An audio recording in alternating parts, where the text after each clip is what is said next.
So something na dapat paghandaan po ni SP Soto as presiding officer. Yeah.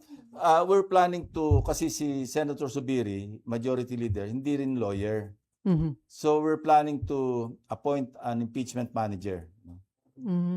Tingnan namin si Senator Kiko para lawyer. Mhm. Total, BFF din naman siya ni Senator Marcoleta. Not in the same degree, not in the same category. Pero BFF din naman sila eh. Anong role niya? As impeachment.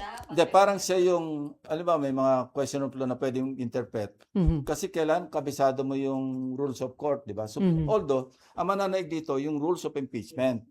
Suppletory yung rules of court.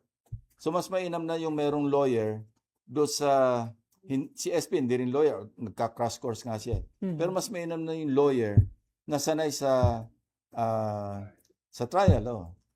Para more or less, masisingnalan niya man lang si SP na yung objection would be overruled or sustained.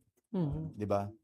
Mas maganda na yung gano'n. So, hindi pa namin na i-take up to sa majority or sa buong Senate. Suggestion Pero pa kami lang na yun, sir. nag-uusap, sinuggest ni Senator Zubiri.